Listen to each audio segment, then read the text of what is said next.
A biting wind swept across the forests and rivers of the vast northern lands, whispering tales of a fledgling people scattered among wooden fortresses and tiny villages. The Dnieper River, its surface gleaming under the pale sun, carried more than just water. It carried the lifeblood of trade and conquest. Along its winding path, something extraordinary was taking shape, something that would echo through centuries. It began with a fire in the hearts of a people who called themselves the Rus. Warriors and traders, they braved treacherous waters, battling currents and marauders alike, their longships slicing through the rivers like arrows.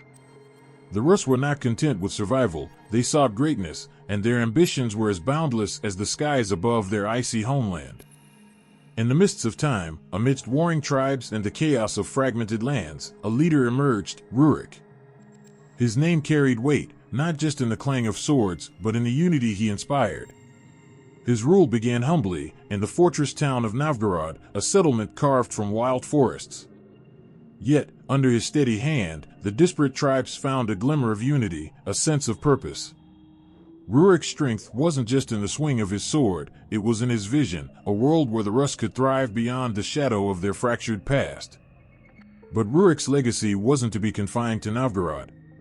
It was his successor, Oleg, who took the dream further, pushing southward.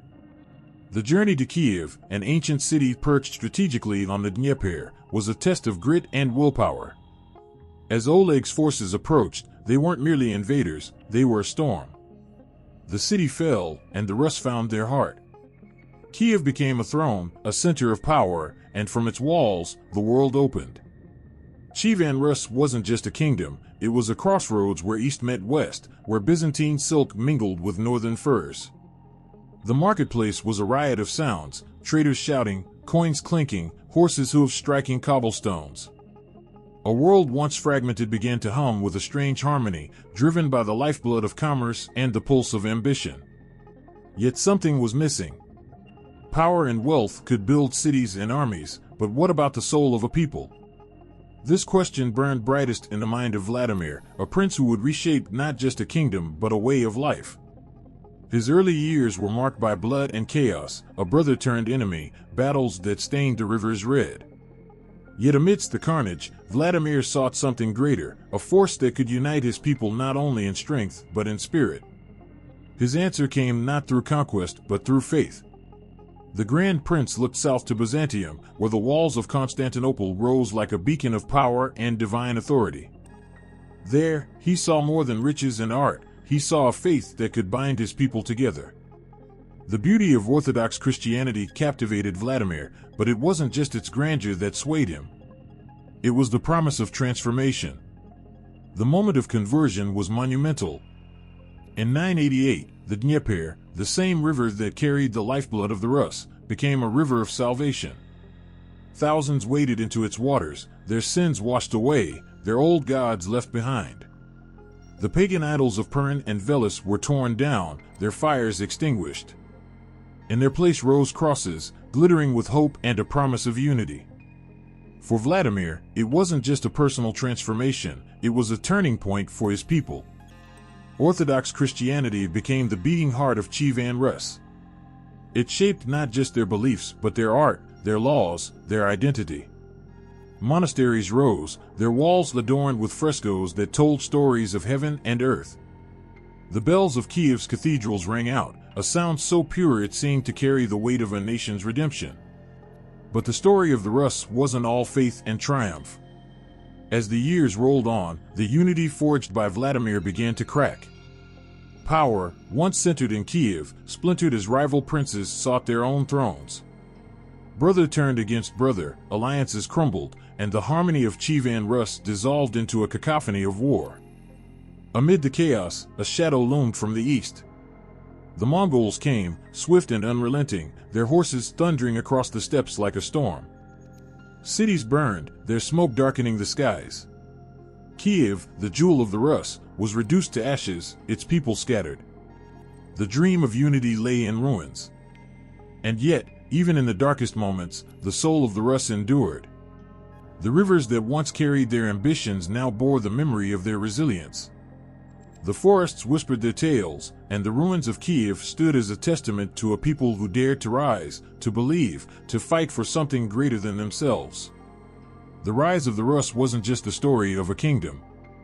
It was a story of fire and faith, of dreams forged in the crucible of ambition and tested by the relentless march of time. It was a story of a people who, against all odds, carved their name into history. The earth trembled as if it feared the storm riding upon it. Hooves struck the ground like rolling thunder, each beat bringing closer the end of an age. The Mongols, with their banners like torn shadows and their bows strung with the wrath of the steppes, poured into the Russian principalities. They moved like an unstoppable tide, leaving cities broken and rivers clogged with ash and sorrow. The princes of Rus, divided by petty rivalries and fragmented loyalties, could not stand against this force. They fought alone, their armies small and their walls too weak to resist the fury of the invaders. Ryazan fell first.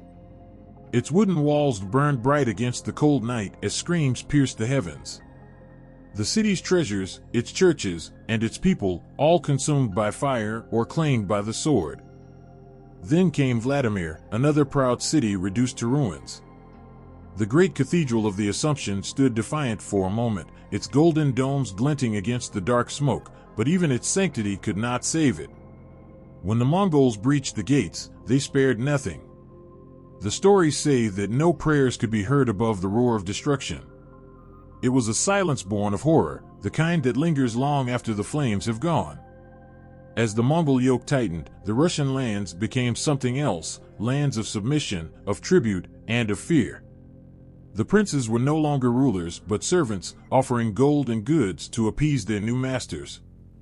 Those who defied this grim reality were crushed without mercy. Entire towns were erased, their names whispered only in the shadows of history. Families were torn apart, children carried off into slavery, and fields lay fallow under the weight of despair. But even in this darkness, the ember of resistance flickered. In the northern forests, far from the ruins and rivers soaked in blood, a small settlement began to grow. Moscow, a place of no great significance, became a quiet refuge. Its walls were not grand, nor its princes mighty, but there was something about this place, an enduring spirit that refused to be extinguished. At first, the rise of Moscow seemed improbable. The Mongols had their eyes on richer cities like Novgorod and more powerful ones like Vladimir. But Moscow was clever. Its princes did not resist the Mongols openly, instead, they bided their time, paying tribute when necessary and building their strength in secret. They understood something that others did not. Survival was not just about swords and battles, it was about patience, cunning, and knowing when to bend so that one day they might stand. One prince, Ivan Khalida, known as Moneybags, played the game masterfully. He became the collector of tribute for the Mongols, a position that gave Moscow power over other Russian cities. Ivan used this to Moscow's advantage, amassing wealth and using it to build alliances and strengthen the city's defenses. He was not a hero in the traditional sense, but his vision set the foundation for something greater. Moscow grew not just in wealth but in spirit. Its people were bound by a quiet determination, a belief that they could outlast their oppressors. Churches were built, their bells ringing defiantly against the silence imposed by the Mongols. The city became a sanctuary for those fleeing the ruins of other lands, a beacon of hope amid the despair. Then came Dmitry Donskoy, a prince who dared to challenge the Mongol grip. The Battle of Kulikovo, fought on a misty plain in 1380, was more than just a battle, it was a cry of defiance. A moment when the Rus remembered what it meant to fight not as scattered tribes, but as one people. Dmitry's forces, though outnumbered, stood their ground, and when the Mongols retreated, it was as if the air itself carried a new kind of hope. But the Mongol yoke did not break so easily. Retaliation came swiftly, and Moscow itself was burned in vengeance. Yet, even in ashes, the city refused to die. Its walls were rebuilt stronger, its people more determined than ever. Each stone laid was a promise that Moscow would rise again. Over time, the Mongol grip began to loosen. Their empire, once so vast and unyielding, started to crumble from within. Internal strife weakened them, and the Russian principalities, led by Moscow, seized the moment. Ivan III, later called Ivan the Great, made the boldest move yet. He refused to pay tribute, an act of defiance that declared Moscow no longer a servant but a rising power. The standoff on the Ugar River in 1480 was the final chapter of the Mongol rule over Russia. The armies faced each other across the cold waters, the tension thick enough to cut with a blade. But no battle came. The Mongols retreated, and with their departure, the yoke was lifted. It wasn't a victory born of bloodshed, but it was no less triumphant. For the first time in centuries, the Rus were free. Moscow, once a humble settlement, now stood as the heart of a new power. Its princes no longer bowed to foreign rulers, they were the architects of a new vision, one that would shape the destiny of Russia. The city's walls, its towers, and its people all bore the marks of struggle and resilience. Out of the shadow of the Mongol yoke, Moscow emerged, not just as a city but as a symbol of hope, defiance, and the unyielding will to endure. The silence of the cathedral was heavy, broken only by the soft murmur of prayers. Outside, snowflakes drifted gently, cloaking the ancient city of Moscow in an eerie stillness. Inside, a boy knelt before the icons, his hands trembling not from the cold but from a weight he could neither name nor escape. Ivan, just 3 years old, had become the Grand Prince of Moscow. His father was dead, his mother's protection fleeting. Power hung over him like a storm cloud, and in its shadow, the boy would become something the world had never seen. The years that followed were cruel. The boy prince grew up in a court poisoned by treachery and greed. Boyars, the noble families meant to serve the realm, instead vied for control, their whispers laced with lies, their hands ready with daggers. Ivan watched them, his child's heart hardening with every betrayal. At times, he was ignored, left to wander the halls of the Kremlin like a ghost. At other times, he was treated like a pawn, a tool for their schemes. The hunger for respect, for order, began to burn within him. When he came of age, Ivan was no longer the frightened boy. His coronation in 1547 was unlike anything Moscow had ever witnessed.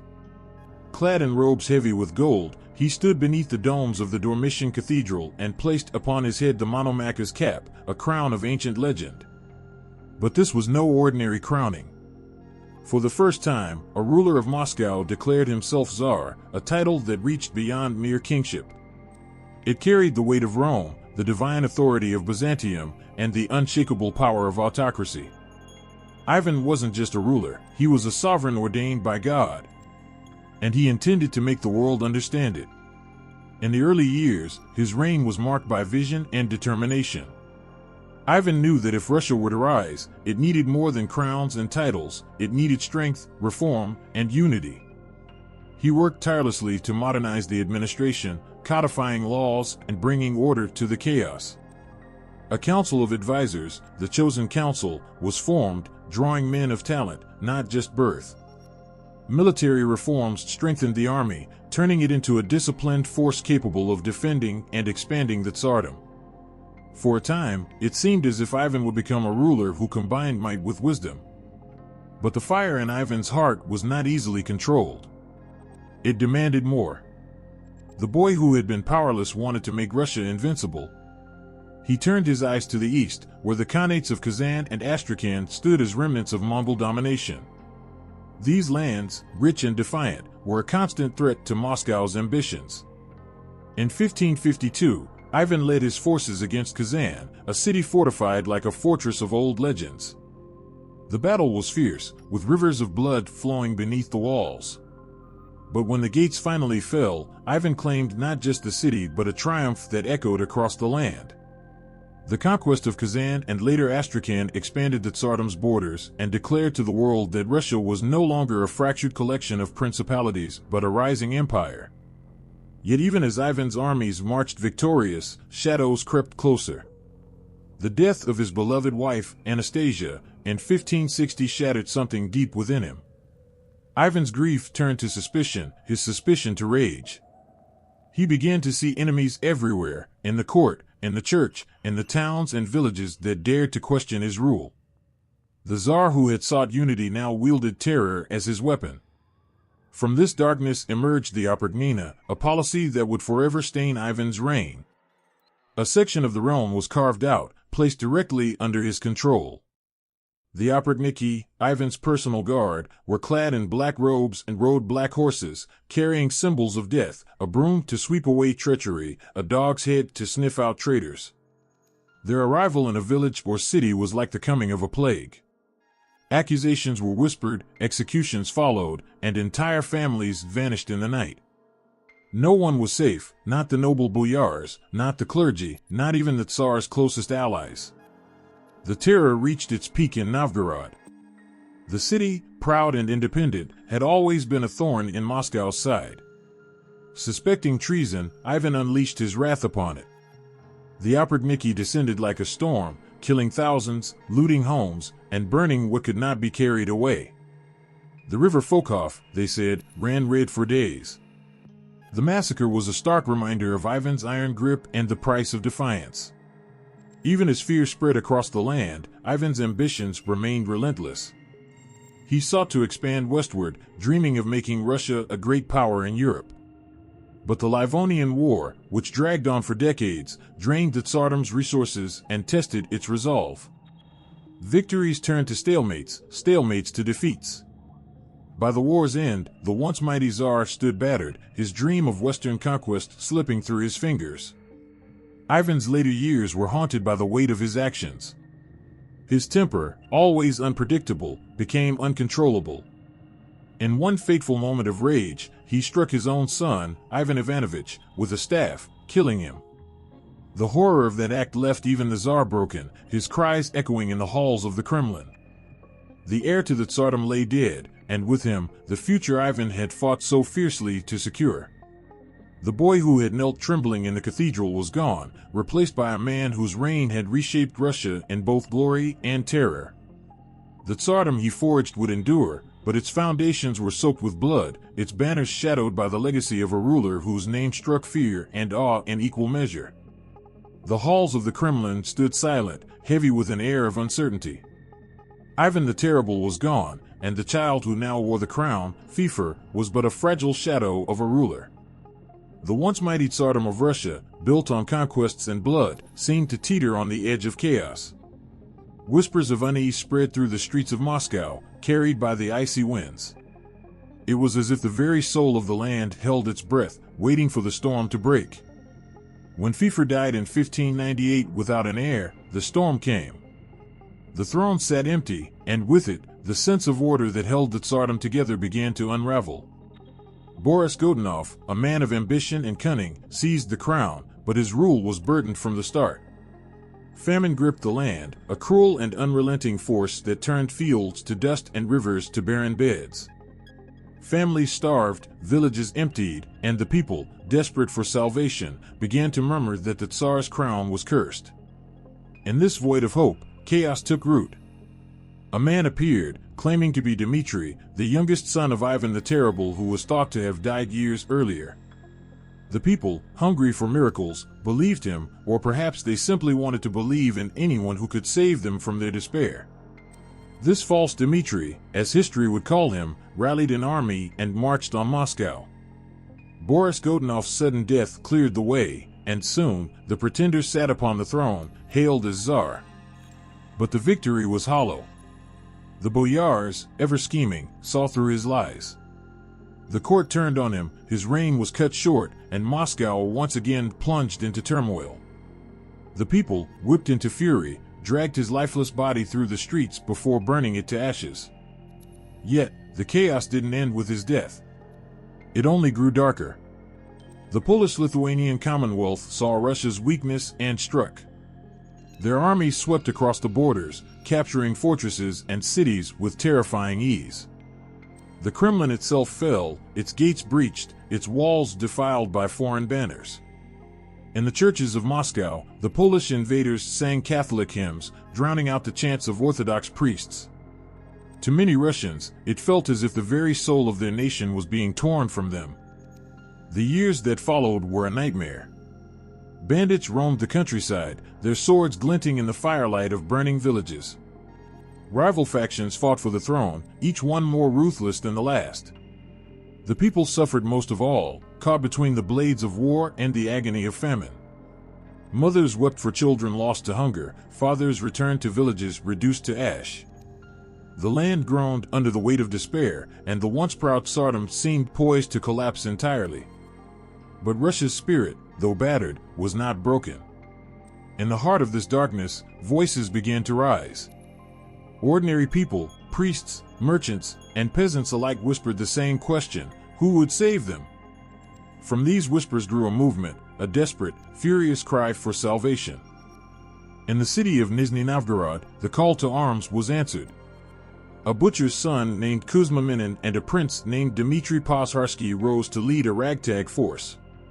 They gathered whoever they could, farmers with pitchforks, tradesmen wielding hammers, soldiers carrying the scars of a dozen battles. It wasn't an army, it was a hope, forged in the fires of suffering and bound by a love for the land. The march to Moscow was a march of defiance. As they approached, the ground beneath their feet seemed to tremble, not from fear, but from the sheer weight of their determination.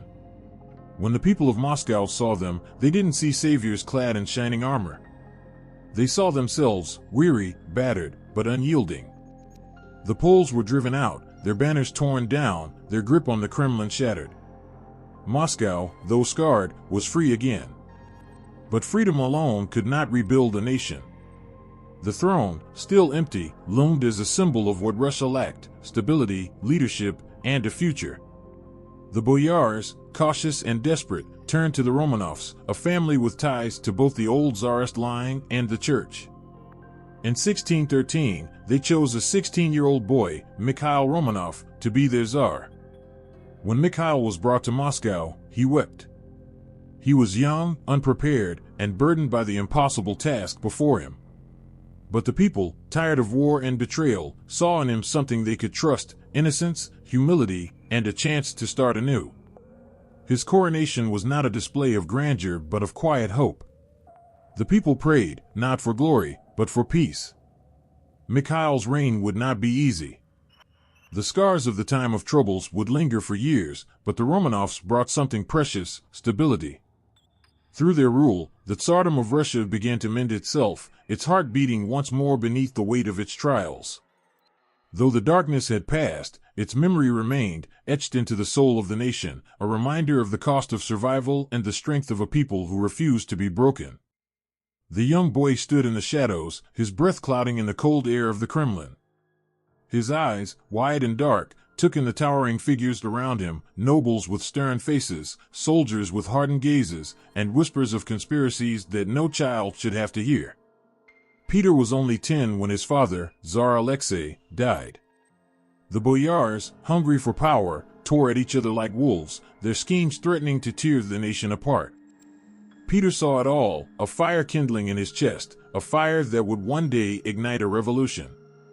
But before he became a man, Peter tasted the chaos of powerlessness. The Streltsy, the elite guards of Moscow, rebelled when he was still a boy.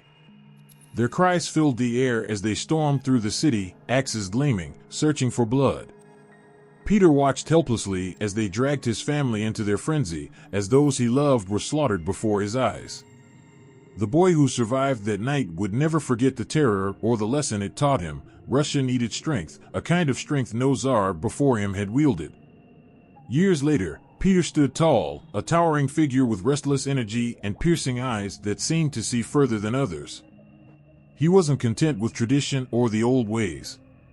He wanted something more for Russia, something grand. It wasn't enough for his nation to survive, it had to thrive. To Peter, the West was the key. He saw its power, its technology, its modernity, and he vowed that Russia would not remain in the shadow of Europe. Peter wasn't afraid to get his hands dirty. Disguised as an ordinary laborer, he left his throne behind and traveled through Europe, learning with his own hands what made the Western powers so strong. He worked in shipyards, hammering planks alongside Dutch sailors. He visited factories, studying how machines turned raw materials into weapons and wealth. He met scientists, engineers, and generals, asking questions, taking notes, soaking in every detail. When he returned to Russia, he wasn't the same man who had left. His mind was bursting with ideas, and his heart burned with the conviction that Russia would change, no matter the cost. The change began with the military. Peter knew that a nation without a strong army was vulnerable, a mere shadow of a power. He didn't just train soldiers, he built a force that could rival any in Europe. Cannons were cast, muskets manufactured, and fortresses built with precision and care. The Russian Navy, a force that had barely existed before, began to rise. Peter himself was its architect, designing ships and planning strategies. He was a man of action, often leading his troops personally into battle. The victories he earned weren't just for glory, they were steps toward his dream of a Russia that commanded respect. But Peter wasn't satisfied with victories on the battlefield. He wanted a symbol of his new Russia, a city that would stand as a testament to his vision. St. Petersburg was born from this desire, carved out of the marshlands by the sweat and sacrifice of thousands. The land itself resisted him, its boggy terrain swallowing foundations and straining the laborers to their limits. Yet Peter would not yield. He drove the workers harder, even as illness and exhaustion claimed their lives.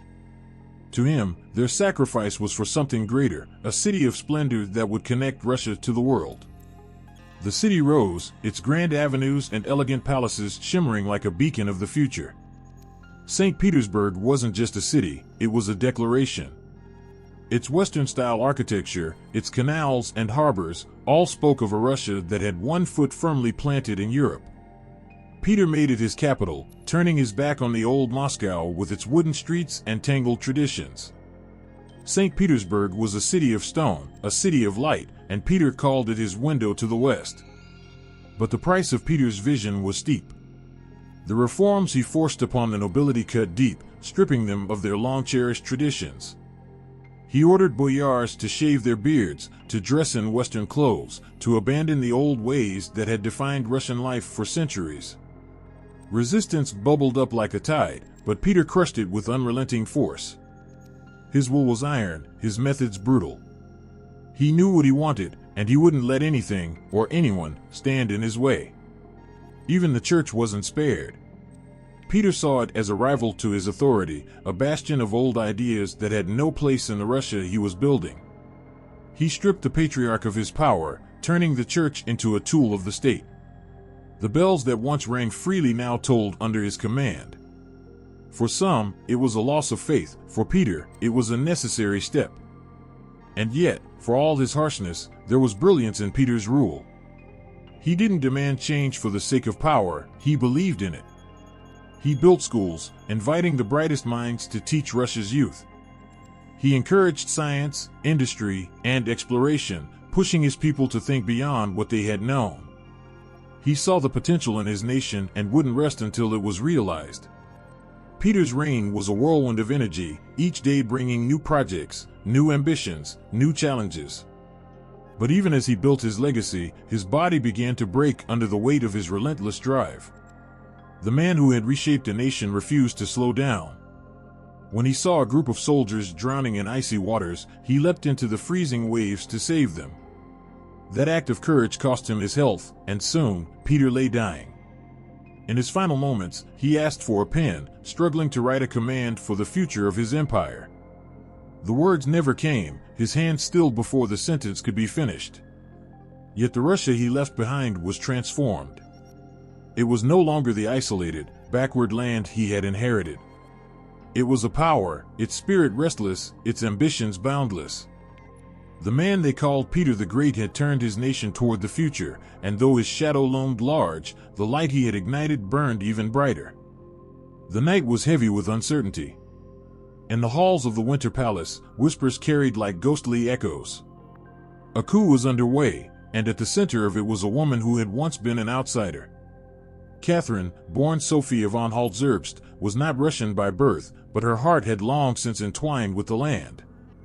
She had studied its language, embraced its faith, and immersed herself in its culture, all while navigating a marriage to an emperor whose erratic rule pushed the empire toward chaos. Now, as her husband Peter III fumbled away the goodwill of the people and the army, Catherine seized her moment. Riding at the head of the Imperial Guard, Catherine entered Moscow, her presence commanding and unyielding. The soldiers rallied to her cause, the church blessed her claim, and the people, weary of Peter's ineptitude, watched as she ascended to the throne. In that moment, the girl from Prussia became Catherine the Great, Empress of Russia. But the title alone wasn't enough. She had claimed the crown not to wear it lightly, but to reshape the nation beneath it. Catherine's mind was a whirlwind of ideas, her ambitions limitless. She devoured the works of Voltaire, Montesquieu, and Diderot, their Enlightenment ideals sparking visions of a better Russia. She corresponded with philosophers across Europe, debating justice, governance, and human rights. Yet Catherine was no mere dreamer. She understood that ideals alone could not hold an empire together. The iron will that had carried her to the throne would also guide her through the challenges of ruling. Her reforms began with the law. The legal code of Russia was a tangled web of contradictions and centuries-old customs. Catherine envisioned something new, a code that reflected reason and fairness. She drafted her nakaz, a guiding document for the commission she called to rewrite the laws. Its words spoke of liberty and equality, of justice for all. The commission faltered, weighed down by infighting and the realities of a divided empire, but Catherine's aspirations didn't waver. She knew that change was a slow, grueling process, but every step forward mattered. Beyond the halls of government, Catherine turned her gaze outward. The empire's borders were vast, but its reach could grow further. To the south, the Ottoman Empire loomed as both a threat and an opportunity. Catherine's armies marched with discipline and determination, claiming victories that brought new lands under Russian control. Crimea, a jewel by the Black Sea, became hers, its ports a gateway to trade and influence. To the west, Poland was a fractured land, its fate tied to the ambitions of its neighbors. Catherine's deft diplomacy and military might ensure Russia's share of the spoils, as Poland was partitioned piece by piece. But Catherine wasn't content to expand Russia's borders, she wanted to expand its mind. She championed education, founding schools and academies to spread knowledge to those who had long been denied it. She established the Smolny Institute, one of the first educational institutions for women in Europe, believing that the future of her empire depended on the enlightenment of all its people. Art and culture flourished under her reign. The Hermitage, a modest collection she had started in the Winter Palace, grew into a treasure trove of masterpieces, a testament to her love of beauty and intellect. Yet for all her accomplishments, Catherine's reign was not without shadows. She ruled as an autocrat, her authority absolute. The ideals she admired often clashed with the realities of power. When Pugachev, a Cossack rebel, declared himself the true Tsar and led a peasant uprising, Catherine's response was swift and brutal. The rebellion was crushed, its leaders executed, and the serfs, whose plight had inspired the revolt, remained bound to their land and their lords. Catherine's vision of justice extended only so far as it served the stability of the state. Even within her court, Catherine walked a delicate line. Intrigue and betrayal simmered beneath the surface, her allies as capable of turning on her as they were of supporting her. She surrounded herself with advisors and lovers, men who dazzled her with their wit, strength, or ambition. Some, like Potemkin, became partners in her vision for Russia, helping her build cities and armies. Others faded from favor as quickly as they had risen. Catherine wielded her charm and intellect like weapons, but she was always aware of the precariousness of her position. The throne she had taken by force could just as easily be taken from her. As the years passed, Catherine's influence stretched across continents. Her name was spoken with awe in the courts of Europe, her achievements celebrated and envied. Yet behind the grandeur, there was a woman who bore the weight of an empire alone.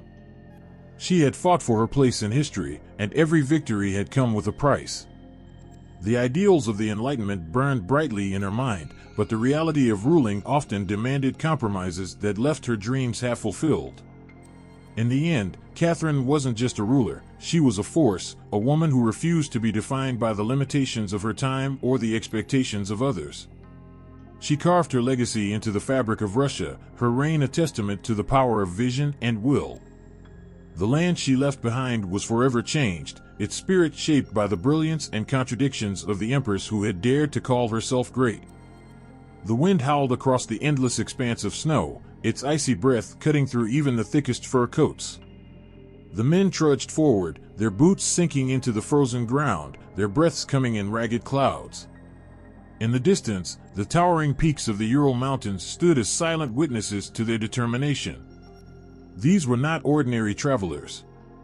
They were pioneers, traders, and adventurers, men who carried with them the weight of an empire's ambitions.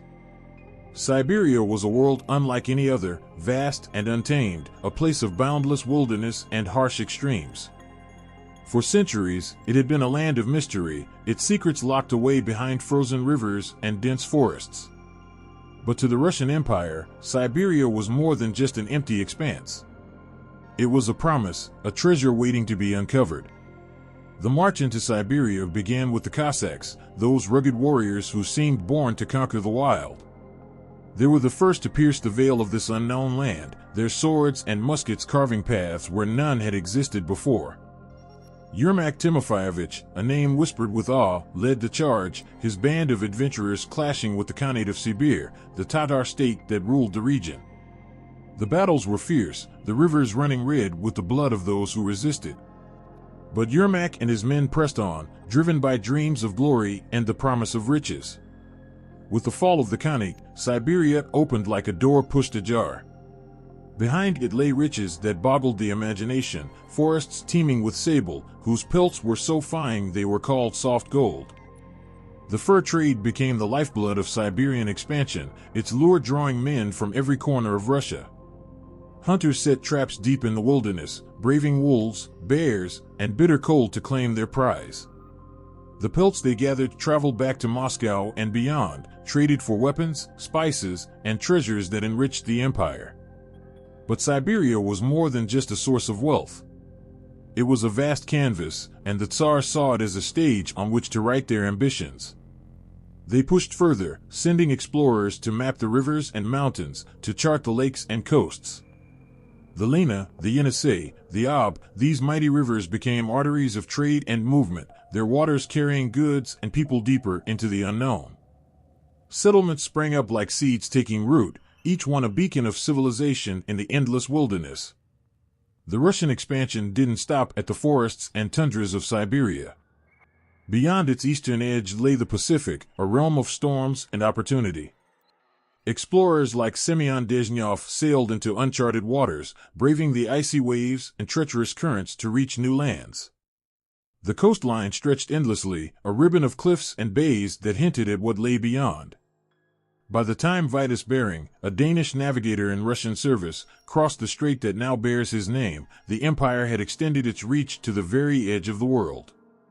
From the shores of the Pacific, Russian ambitions leaped across the water to Alaska. It was a land of towering mountains and glaciers, of forests so dense they seemed to swallow the sunlight. Russian traders, hungry for the furs of sea otters, established settlements along its coasts. Kodiak Island became a hub of activity, its harbors filled with ships laden with pelts. The Alaskan frontier was harsh, its winters merciless, but the promise of wealth drove the settlers onward. They built forts and trading posts, their presence a bold statement of Russia's claim to this new world. The expansion into Siberia and beyond wasn't just about wealth or territory. It was a statement of resilience, of human determination in the face of nature's greatest challenges. The settlers who braved these lands lived lives of incredible hardship. They built homes from logs and ice, their fires struggling to fend off the biting cold. They hunted and fished, their survival tied to the rhythms of a land that seemed intent on testing their limits. Yet they endured, their spirit as unyielding as the land itself. The impact of this expansion rippled outward, touching every corner of the empire. Siberia's wealth filled the coffers of Moscow and St. Petersburg, its furs funding wars and building palaces. The land became a refuge for those who sought freedom or a second chance, a place where exiles and dreamers could carve out new lives. But it also became a place of suffering, as the Tsars used its remoteness to exile those who opposed them. The mines of Siberia swallowed prisoners by the thousands, their labor a grim counterpoint to the prosperity their land provided. Despite the hardships, the expansion never faltered. By the time the 19th century dawned, Russia's empire stretched across an astonishing breadth, from the forests of Europe to the shores of the Pacific. The lands claimed in Siberia and Alaska became symbols of the empire's might, proof that no obstacle was too great, no distance too vast. And yet, for all its triumphs, the expansion into these lands left its marks on those who lived there. The indigenous peoples of Siberia, the Chukchi, the Evenki, and others, saw their way of life forever altered. Some resisted, fighting to protect their lands and traditions, while others adapted, finding ways to coexist with the newcomers. The arrival of Russian settlers brought change on a scale that few could have imagined, their presence a reminder of the empire's unrelenting reach. The story of Siberia and beyond is a story of contrasts, of beauty and brutality, of wealth and sacrifice, of progress and loss. It is a story of people, of those who dared to push into the unknown and those who lived in its shadow. It is a testament to the enduring spirit of exploration and the unyielding desire to claim what lies beyond the horizon. The fire raged across Moscow, casting the city in an eerie glow that rivaled the light of dawn. Smoke curled into the sky, thick and suffocating, while soldiers trudged through the rubble-strewn streets, their boots crunching over shattered tiles and charred wood. Among them were invaders who had thought they would find victory in the heart of Russia, and yet here they stood, surrounded by ash and silence, unsure of what triumph meant anymore. Napoleon Bonaparte, the man who had brought Europe to its knees, looked out over the ruins of the ancient capital and realized his grand campaign had turned into a trap. Before this night, Napoleon's Grande Armée had seemed invincible. With nearly 500,000 men, he had crossed into Russian territory, expecting a quick conquest. The Russian forces, under General Mikhail Kutuzov, refused to meet him in open battle, retreating further into their vast homeland. With each mile, the French soldiers were stretched thinner, their supplies dwindling, their spirits faltering. And then, at Borodino, they finally clashed. The fields of Borodino became a cauldron of blood and chaos. Cannonballs tore through ranks, the ground soaked with the cries of the dying. The battle left tens of thousands dead, but no clear victor emerged. The Russians retreated again, though not in defeat. Napoleon's men marched into Moscow, expecting the spoils of war, but the city they entered was already stripped bare. Its residents had fled, taking with them anything of value. The fires that now consumed the city had been set deliberately, a desperate act of defiance by a people who refused to submit. The bitter Russian winter descended like a predator. Snowstorms howled across the open plains, turning roads into icy death traps. Napoleon's army, unprepared for such cold, began its retreat. Starvation, frostbite, and relentless Russian attacks decimated their ranks. What had been an army of hundreds of thousands dwindled to a mere fraction. By the time they crossed the Berezina River, it was clear the Grande Armée was broken, and with it, Napoleon's dream of conquering Russia. But the victory came at a cost. Villages lay in ruins, families scattered, and the soil of Russia was stained with the blood of its defenders. Still, the nation stood proud. Tsar Alexander I, emboldened by the victory, joined the coalition of European powers determined to end Napoleon's reign. Russian troops marched all the way to Paris, their boots treading over the soil of a land that had once sought to dominate them. In 1814, as Paris fell and Napoleon was exiled to Elba, Russia emerged not only as a victor but as a symbol of resilience. Yet, victory on the battlefield did not mean peace at home. The Napoleonic Wars had exposed the cracks in Russia's foundation. The empire was vast, its resources immense, but its people, especially the serfs, lived under the weight of crushing oppression. Many of the soldiers who had marched into Europe returned with new ideas.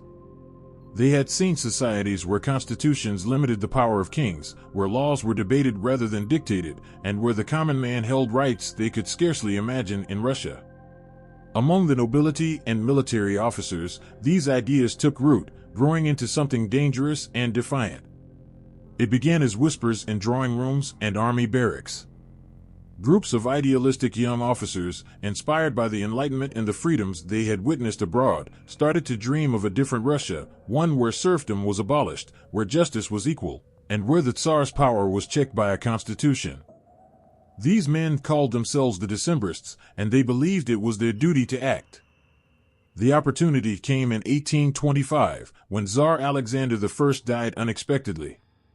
The succession was unclear, with Alexander's brother Constantine having secretly abdicated in favor of their younger sibling, Nicholas. The confusion created a vacuum, and the Decembrists saw their chance. They planned to rally troops loyal to their cause and demand a constitution from the new Tsar. On a cold December morning, the Decembrists gathered in St. Petersburg's Senate Square. Snow covered the ground, muffling the sound of their boots as they marched with banners and shouts of reform. They believed the soldiers they had influenced would join them, that the people of Russia would rise behind their call for change. But Nicholas was swift to act.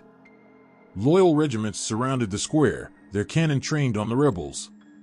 The Tsar, newly crowned and unyielding, gave the order to fire. The cannonballs tore through the ranks of the Decembrists, their banners falling into the bloodied snow. The rebellion was crushed in hours. Its leaders were arrested, interrogated, and sentenced. Some were hanged as traitors, their executions meant to silence the voices of dissent. Others were sent to the icy wastes of Siberia, their ideals carried with them into exile. Nicholas tightened his grip on the empire, determined to extinguish any spark of revolution. But the Decembrists had planted a seed. Their rebellion had failed, but their ideas could not be so easily erased. The memory of that day in Senate Square lingered, a reminder that even in the face of overwhelming power, there were those willing to risk everything for a vision of justice and freedom. The Decembrists' cry echoed in the hearts of future generations, their sacrifice lighting a flame that would one day burn brighter than they could have imagined. The halls of the Winter Palace were silent except for the muffled footsteps of the Tsar's guards. Nicholas I sat at his desk, the flickering light of a single candle casting long shadows across the room. His hand hovered over a document, a report from the third section, the Empire's secret police. The ink still glistened, but the words it carried were heavy with suspicion, betrayal, and fear. For Nicholas, power was not just a responsibility, it was a battle to be fought every day, against enemies seen and unseen. When Nicholas ascended the throne in 1825, it was not with celebration but under the shadow of rebellion. The Decembrists had risen against him, and though their banners had fallen, the memory of their defiance lingered like a ghost. To Nicholas, the rebellion was not just a challenge to his rule, it was a warning. He vowed that such dissent would never be allowed to flourish again, not under his watch. The empire would be ruled with iron discipline, its people bound by unyielding loyalty to the throne. Nicholas believed in the trinity of autocracy, orthodoxy, and nationalism. To him, these principles were not just pillars of the state but a shield against chaos. The empire was vast, stretching across countless ethnicities, religions, and languages. In such a sprawling land, unity was fragile, like a rope fraying at the edges. Nicholas tightened that rope with his own hands, determined to preserve it no matter the cost. But unity under Nicholas came at a price. He distrusted his people, believing that beneath their bows and proclamations of loyalty lay the seeds of rebellion. To root out those seeds, he created the Third Section, a secret police force that became his eyes and ears across the empire. They moved silently, gathering whispers, intercepting letters, and watching the streets. No conversation was too small, no act too insignificant to escape their notice. To live under Nicholas was to feel the weight of unseen eyes, always judging, always ready to strike. The Third Section's presence cast a shadow over every corner of Russian life. Writers and intellectuals tread carefully, their pens hesitating before they put thoughts to paper. A single misplaced word could lead to exile or imprisonment. In salons and taverns, conversations fell into hushed tones, each participant wondering if the person beside them might be an informer. Fear became a language of its own, spoken in glances and silences, and the choice to say nothing at all. But even as Nicholas sought to suppress dissent, the voices he tried to silence grew louder in their hearts. Among the intelligentsia, there were those who refused to bow. They wrote in metaphors and allegories, disguising their critiques as fables and poems. They met in secret, their discussions cloaked in the darkness of night. For every letter burned, every book banned, there was a fire that could not be extinguished, the fire of ideas, of a vision for a Russia where the people's voices could be heard. Nicholas's rule extended beyond the confines of his empire. On the battlefield, he sought to project strength, to show the world that Russia was unshakable. But his wars were costly, not just in treasure but in blood. The Crimean War, in particular, exposed the cracks in his carefully constructed facade. Russian soldiers fought valiantly, but they faced an alliance of modernized armies that revealed the empire's weaknesses. The defeat stung deeply, and though Nicholas would not live to see its conclusion, the scars it left on Russia were a testament to the limits of his power. At home, the Tsar's autocracy weighed heavily on the lives of his subjects. For the serfs, life was a chain that seemed unbreakable. Bound to the land, their labor enriched the nobility while they remained trapped in poverty. Nicholas defended serfdom as a necessary pillar of the state, but to those who lived under its yoke, it was a daily reminder of their oppression. They toiled in the fields under the watchful eyes of overseers, their songs filled with sorrow and longing for a freedom they could scarcely imagine. Nicholas believed he was protecting his people from the chaos of revolution, from the storms that had swept through Europe and toppled kings. He saw himself as a father, stern but necessary, holding his children in line. But his rule was not a bond of love, it was a chain forged from fear and control. The people of Russia did not look to him with adoration, they looked to him with weary acceptance, their hopes buried beneath the weight of his demands. And yet, even in the shadow of his rule, there were moments of quiet rebellion. A poet's words, written in secret, found their way to the hearts of the oppressed. A peasant's song, sung softly as they worked, carried the dreams of generations. The empire that Nicholas sought to mold into unyielding obedience was alive with undercurrents he could not see. It was as though the land itself, with its vast forests and endless steppes, held a defiance that could not be silenced. Nicholas died in 1855, his reign ending not with a bang but with the quiet passing of a man who had borne the weight of an empire. His legacy was one of iron-fisted control, of a land shaped by fear and order. But beneath that legacy lay the seeds of something greater. The voices he had tried to suppress had not disappeared, they had only grown stronger, waiting for the moment when they could rise again. The sun hung low over the Black Sea, casting long, orange shadows on the blood-soaked earth of the Crimean Peninsula. Soldiers, their faces twisted in exhaustion and pain, trudged through the smoke-filled haze of the battlefield. The sounds of cannon fire echoed in the distance, followed by the low groans of men, some barely alive, others already dead. The stench of death hung in the air, thick and suffocating, as the Russian soldiers, battered and weary, tried to push forward against an enemy that seemed to be everywhere. This was not just a battle for land, it was a battle for survival. Russia, the great empire that had once stretched across vast, untamed lands, was now facing a war that would expose its deepest vulnerabilities. What had begun as a conflict between empires would reveal the cracks in Russia's military, its technology, and its very identity. In the quiet before the storm, few could have predicted how disastrous the Crimean War would become. It started with something as simple as a dispute over the protection of Christian holy sites in the Ottoman Empire, but soon escalated into a full-scale war involving the Ottoman Empire, France, Britain, and Sardinia. For Russia, the war was meant to assert its dominance over the weakening Ottoman Empire and expand its influence in the region. Tsar Nicholas I, with his autocratic rule, believed Russia's might would carry it to victory, and that the power of his empire would intimidate any opposition. But as the months dragged on, the reality of the war began to settle in, and the Russian Empire's arrogance was met with the stark truth of its limitations. The first shock came at the siege of Sevastopol, the Russian naval stronghold on the Crimean coast. The British and French forces, backed by the latest military technology, such as steam-powered ships and advanced artillery, laid siege to the city. Russian defenses, old and rusted, were no match for the coordinated firepower of the Western allies. The Russian soldiers, brave as they were, could only do so much with outdated equipment. The cannonballs that once seemed all-powerful now bounced off the new ironclad ships.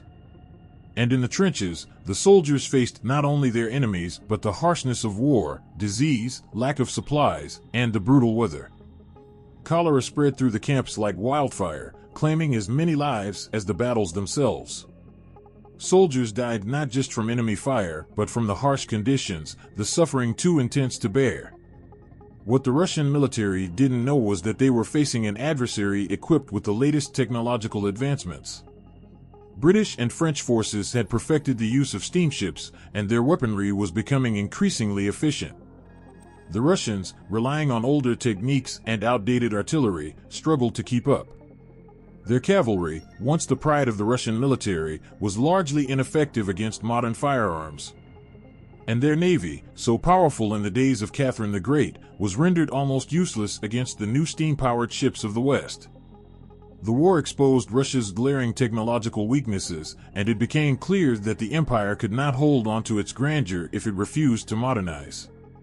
The soldiers who had once marched with confidence found themselves trapped in a war they were unequipped to fight, their bravery not enough to overcome the massive technological gap between them and their enemies. But it wasn't just the military's failure that shocked the empire, it was the revelation of a deeper truth. The Crimean War forced Russia to confront the reality that it was no longer the invincible power it had once been.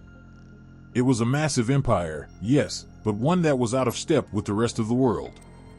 The country's vast lands and resources counted for little when its military infrastructure was so outdated, its leadership so resistant to change. The humiliation of defeat was felt not just on the battlefield but in the hearts of the people, who began to question the very foundation of their empire. The war ended in 1856 with the Treaty of Paris, which saw Russia's position in the region severely weakened. But for Russia, the true loss was not just in the terms of the treaty, it was in the realization that the world was leaving them behind. The defeat was a wake-up call that couldn't be ignored. For years, the Russian Empire had lived under the belief that its size, its power, its tradition were enough to secure its place at the top of the world. Now, that belief was shattered.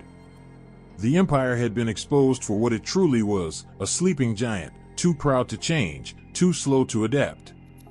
In the wake of the war, the consequences were felt not just on the battlefield but in the streets and salons of St. Petersburg. The humiliation of defeat stirred up deep currents of reform. The old ways had failed. Change was no longer a matter of choice but of survival. The failure of the Crimean War laid the groundwork for the massive transformations that would soon follow, ones that would reshape the Russian Empire, for better or for worse. But for now, the nation was left to lick its wounds, to reckon with its broken pride. For the Russian soldiers who returned from the front lines, the war was not just a memory of defeat, it was a scar that would never fade. Their dreams of glory had been shattered, their faith in their leaders fractured. Many returned to homes they no longer recognized, and a Russia that seemed as distant and foreign as the lands they had fought for. The Crimean War had stripped away the illusion of invincibility that Russia had clung to for so long. The war's aftermath left a scar on the collective soul of the Russian people. It was not just a military failure, but a moment of painful self-realization, a moment that revealed the cracks in the empire's grand facade. It was the beginning of a new chapter, one in which Russia would have to choose between holding on to its old ways or embracing a new path, one that might lead to survival or further ruin. But that decision, like the war itself, would not come easily. The echoes of that dark chapter would reverberate for generations to come. The cold, biting wind of winter swept across the snow-covered Russian plains. For generations, the serfs had toiled under the weight of their masters' demands, their lives shackled by invisible chains. Every day was a repetition of the last, the endless cycle of labor from dawn until dusk. They had no voice, no rights, only their blood and sweat to offer in exchange for survival. And yet, there was a quiet shift stirring in the heart of the empire, something no one could have predicted. A new light had flickered into existence, casting a long shadow over the old world of Russia. It was a hope, a whisper of change, that would soon change everything. In the vast palaces of St. Petersburg, a man was wrestling with his conscience. Alexander II, Tsar of Russia, sat alone in his study, staring out into the snowstorm. His mind was troubled by the cries of those who had suffered for centuries beneath the weight of the serfdom system. The empire he ruled was vast, powerful, and ancient, but it was also a house built on the backs of the oppressed. The very foundation of his rule was based on a system that had long ago become unsustainable. He had heard the whispers of reformers, the cries of the serfs, the murmurs of intellectuals who demanded change. He could no longer ignore it. Russia's future was at a crossroads, and Alexander knew that something had to give. The thought of freeing the serfs haunted him. It was a monumental task, one that could bring about both salvation or ruin. To challenge the ancient system, to give the serfs their freedom, was to shake the very foundations of Russian society. The ruling nobility would fight him every step of the way, their wealth and power tied to the subjugation of the peasants. But Alexander was determined. He was a man of action, not just words, and the time had come. The year was 1861. The day arrived when the Tsar signed the Emancipation Edict, freeing more than 23 million serfs from their bondage. The ink on the paper was still fresh, but the implications were vast, as if the entire world had shifted on its axis. For the first time, a nation had chosen to break the chains of slavery on a scale so monumental it would be felt for generations to come. The serfs, many of them ignorant of what had just happened, suddenly found themselves free, but freedom came with a cost. Their land was still controlled by the nobles, and they had to pay for their freedom, often through taxes they could not afford. The dream of a better life was not guaranteed, but for many, it was the first flicker of hope. The moment Alexander II signed the decree, a murmur spread through the empire. Some cheered, others wept, but everyone knew that nothing would ever be the same. The Tsar's decision was a gamble, a moment of deep personal courage, but also a reflection of the pressures he faced from both inside and outside the empire. The old ways were collapsing, and the emperor was trying, in his own way, to build something new, something fairer. Yet, the road was not as simple as it seemed. While the serfs were given their freedom, their lives did not immediately improve. They were still bound to the land, still under the control of the nobles. The legal system, designed to protect the wealthy, remained rigid and unyielding. And Alexander, though well-intentioned, faced fierce opposition from his own court. The powerful nobility, threatened by the changes, turned against him. The reforms they had fought so hard to avoid had begun to take root, and the old guards of Russia saw the future slipping from their grasp. But Alexander did not stop there. His reign was a time of great reform, even beyond the Emancipation Edict. He introduced judicial reforms to create a more just legal system, one that would protect the common man as well as the powerful. He worked to modernize the Russian army, making it more effective, less corrupt. And he sought to open up Russia to the outside world, fostering trade and relations with Europe. In many ways, Alexander II was the reformer Russia desperately needed. He was the hope of a new era, a Tsar who recognized that the empire could no longer stand still. Yet, not everyone saw him as a hero. Some saw him as a betrayer, a man who had sold out to the demands of the West. Others, more radical in their thinking, wanted even more drastic change. They wanted the entire system overthrown. The discontent was growing, and the assassination attempts against Alexander were a constant reminder that reform could be as dangerous as it was necessary.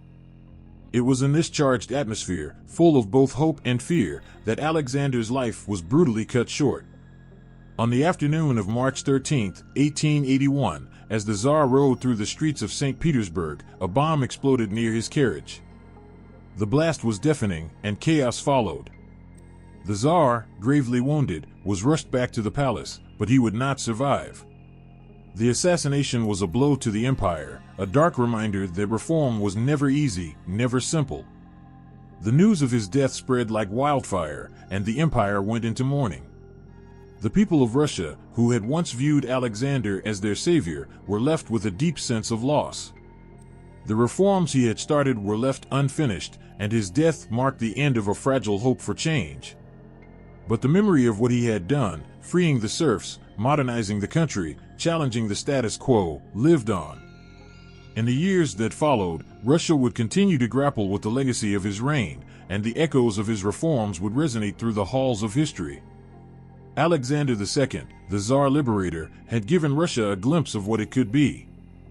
In the end, he was a man of both vision and tragedy, a ruler who sought to reshape an empire and was undone by the very forces he sought to change. His death marked the end of an era, but his reforms, imperfect as they were, had laid the foundation for the future of Russia. And though the Tsar would never see the results of his efforts, the people he freed would forever carry his memory in their hearts. The sound of hammering echoed through the streets. The once quiet fields and villages were now alive with the noise of industry, the promise of a new world growing in the heart of Russia. The steam engines roared to life, belching smoke into the sky, as factories sprang up like weeds after a storm. Railways stretched across the land, connecting distant corners of the empire, bringing people together in ways they had never imagined. It was the dawn of a new era, but with it came a storm. Beneath the clatter of progress, the heavy footsteps of revolution were already marching. Under Alexander III, Russia began to industrialize at a pace that left many breathless. It was a time of grand ambition. Factories sprouted up in cities, coal mines dug deep into the earth, and trains began to carry the fruits of this new world across vast distances. But while the land was changing, so were the lives of the people. For the peasants and the workers, the rise of industry was both a blessing and a curse. The promise of new jobs drew many to the cities, where they hoped for better lives. Instead, they found themselves toiling in factories under grueling conditions, with long hours and little pay. The air was thick with smoke, the streets crowded with people who could barely survive on their wages. But the work didn't stop. The hunger for progress was too great. It wasn't just the physical landscape of Russia that was changing, it was the very soul of the country. In the smoke-filled rooms of factories, in the cold, crowded apartments of workers, a new idea was taking root. It was an idea that had been quietly growing in the minds of intellectuals, spreading like a fire across Europe. The philosophy of Karl Marx was slowly making its way into Russia, carried by revolutionaries who believed that the working class could rise up and overthrow the old system. The promises of socialism, the dream of a world without the aristocracy and the rich lording over the poor, struck a chord with those who had nothing to lose. As industry expanded, so too did the discontent. Workers began to organize, to speak out against the system that kept them in poverty.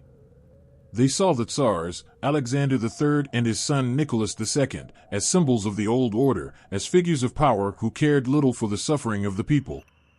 While the Tsarist government pushed forward with its industrial projects, they turned a blind eye to the suffering of the workers. The gulf between the rich and poor grew wider with each passing year, and the workers became more desperate. They found hope in Marxism, in the belief that the workers of the world could unite and take what was rightfully theirs. The revolution was brewing, and the Tsars, blind to the growing storm, continued their policies of repression. Alexander III ruled with an iron fist, determined to suppress any sign of dissent. His reign was marked by censorship, secret police, and a crackdown on the growing revolutionary movements. He saw the workers' struggle as a threat to the stability of his empire, and he responded with brutality. But even as he crushed opposition, the desire for change only grew stronger. The people, exhausted by their hardships, were beginning to see that the old ways, the aristocracy, the Tsar, the system that had kept them in chains for so long, were no longer enough to hold back the tide of history. And then came Nicholas II, the last Tsar of Russia. He inherited a nation that was rapidly changing, but he was ill-prepared for the storm that was about to consume him. The industrialization under his rule was even more intense than it had been under his father. Factories churned out goods at an unprecedented rate, the railway system expanded, and Russia's economy grew in ways it never had before. But with this growth came even greater inequality. While the rich grew richer, the workers became more alienated and resentful.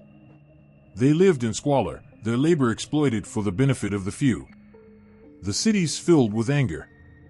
The workers, inspired by the revolutionary ideas of Marx, began to demand their rights. Strikes and protests erupted in factories across the country. The workers wanted better wages, better working conditions, and a voice in the decisions that affected their lives.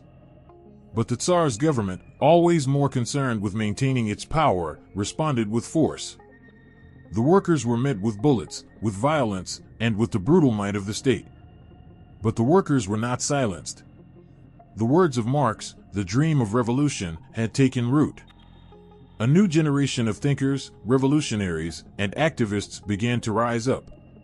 They saw the injustices around them and felt the weight of history bearing down on their shoulders. They knew the old order could not stand. A new world was possible, a world where the workers would no longer be slaves to the Tsar or the capitalists. It was a dream that united them, even as they faced the overwhelming might of the Russian Empire. The Tsars, however, remained stubbornly blind to the signs. Nicholas II, weak and indecisive, failed to recognize the dangers that loomed on the horizon. His attempts at reform were half-hearted at best. The industrialization that had brought so much wealth to Russia also brought its own seeds of destruction. The workers' movements gained strength, and Marxism spread like wildfire. The idea of revolution was no longer confined to the intellectuals, it was on the lips of every worker, every peasant who had suffered for so long. The moment of reckoning was drawing near. The revolutionaries, armed with the ideas of Marx, saw the Tsar as nothing more than a symbol of an oppressive system that had to be destroyed. They saw the workers, the peasants, the oppressed, as the true force of history. And they knew that the time was coming when they would rise up and claim what was rightfully theirs. The clash between the old world and the new was inevitable. The Tsars, with all their wealth and power, could not stop the tide of revolution. They could not stop the ideas of Marx from spreading, nor could they silence the workers who were demanding change. The Industrial Revolution, which had promised so much, had instead sown the seeds of destruction for the old order. It was the dawn of a new age, and the Tsars were not ready for what was to come.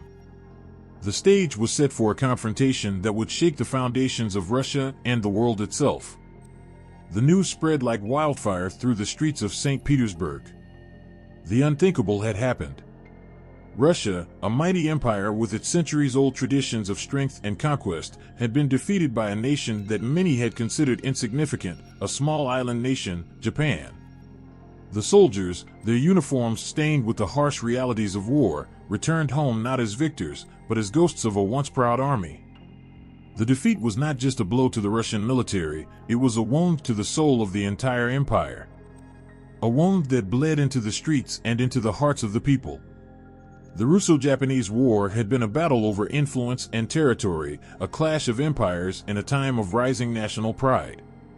Russia, with its vast land and its long-standing belief in its invincibility, was struck down by an opponent no one had expected.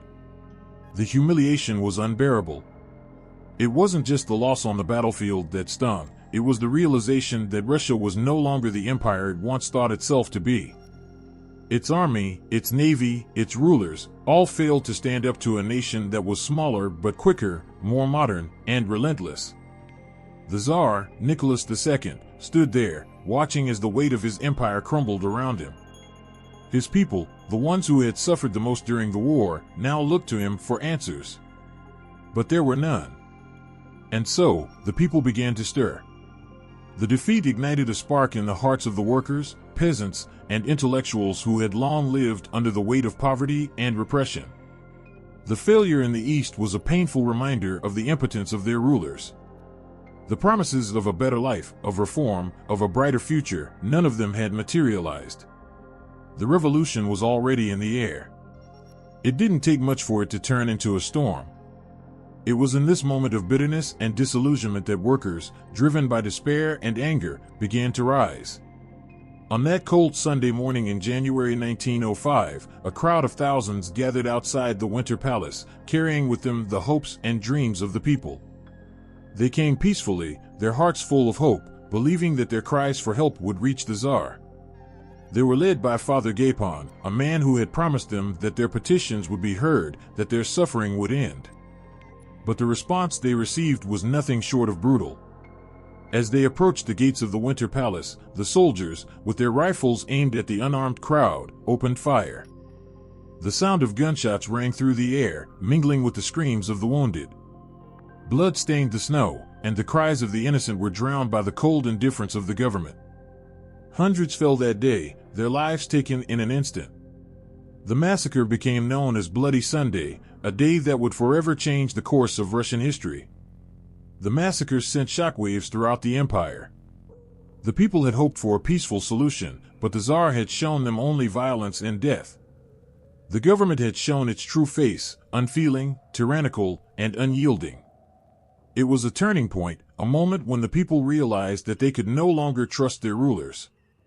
The Tsar, once seen as a father figure, now became a symbol of oppression, a distant figure who could not or would not understand the suffering of his people. But the bloodshed was not in vain. The anger that had been simmering for so long now boiled over. The workers, the peasants, the soldiers, all began to see that the system was broken, that the Tsar and his government had no intention of listening to their cries for justice. Protests and uprisings spread like wildfire, from the factories to the villages, from the streets to the farthest corners of the empire. The people were no longer afraid to stand up to the Tsar. They had seen the blood spilled on Bloody Sunday, and they knew that they had nothing left to lose. In response to the unrest, Nicholas II was forced to issue the October Manifesto, a document that promised reforms, greater political freedoms, and the creation of a legislative assembly. It was a desperate attempt to calm the growing storm, to hold on to the power that was slipping through his fingers. But the manifesto was too little, too late. The promises it made were vague and unfulfilled. It was a piece of paper that could not heal the wounds of a broken people. The workers and peasants saw it for what it was, another empty gesture from a ruler who had failed them. The unrest continued, the calls for change growing louder with each passing day. The revolution of 1905 had not achieved its ultimate goal, but it had ignited a fire that could not be extinguished. The people knew that they had power, that their voices mattered, even if the Tsar refused to listen. The war had taken away their faith in the empire, and Bloody Sunday had taken away their fear. The revolution was no longer a distant dream, it was real, and it was coming. As the days turned into months, the unrest spread like a fever, infecting every part of Russian society. Soldiers, once loyal to the Tsar, mutinied. Workers went on strike, demanding more rights, better wages, and an end to the suffering that had defined their lives for so long. The people had tasted the power of their collective will, and they would never go back to the old ways. The October Manifesto, meant to be a concession to the people, only deepened their resolve. It was not enough. The promises were empty, the changes too slow, too weak. The people wanted more, and they were willing to fight for it. The revolution of 1905 had failed to overthrow the Tsar, but it had set the stage for what would come next.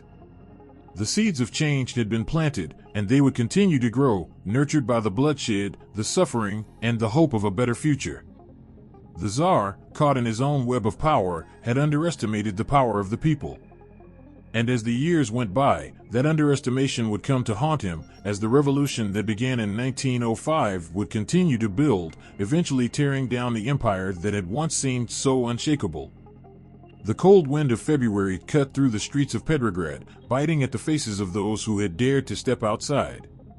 It was more than just the sharp chill of winter that stung the skin. The air was thick with frustration, with hunger, with desperation. The people had suffered long enough, and now the weight of war pressed down on them in ways that were unimaginable. The cries for justice had turned into cries for survival. Russia was deep in the throes of World War I, a war that seemed endless and brutal. The trenches of Europe stretched on, and so did the toll it took on the Russian soldiers, many of whom had been sent to fight with no proper training, no proper equipment, and no hope. The army was being slaughtered in the millions, and it seemed that Russia's vast resources, its people, its land, its pride, were being drained without end. The generals, far from the front lines, barked orders from safety, while the Tsar, Nicholas II, too distant from the people, tried to steer a ship that was sinking faster with every passing day. The pain of the war was everywhere. The wounded limped home, their eyes hollow with the memories of carnage. The streets were filled with families grieving sons, fathers, brothers, who would never come back. Meanwhile, the Tsar was at the front, attempting to lead from the battlefield, though he lacked the strength, the wisdom, or the understanding to steer his people through the storm. He was, after all, a man who had never been prepared for the burden he carried. His struggles on the battlefield were mirrored by his failures on the home front. The food ran out, the prices skyrocketed, and the factories were no longer able to keep up with the demand for weapons, medicine, and supplies. There was no one to help. There was no one left who could turn the tide. And the people were angry. They had been promised prosperity, security, and glory, but instead they had been given death, hunger, and pain. Their trust in their Tsar had been tested, and now it was all but gone. Even the streets whispered that Russia had lost its way. How long could they suffer? How long could they stand in line for bread, watch their children starve, while the Tsar remained oblivious in his golden palace, surrounded by luxury? It was in the heart of this suffering that the February Revolution began, though no one could have predicted how swiftly it would all unravel. It began with a handful of women in the streets, those mothers, wives, and daughters who had already lost so much to the war. They raised their voices, demanding bread for their children. It was a simple, heart-wrenching cry. But soon, others joined. Factory workers and soldiers who had borne the brunt of the war's cruelty added their voices. The protests grew, like a fire catching in dry grass. What started as a demand for food became a call for an end to the Tsarist regime itself.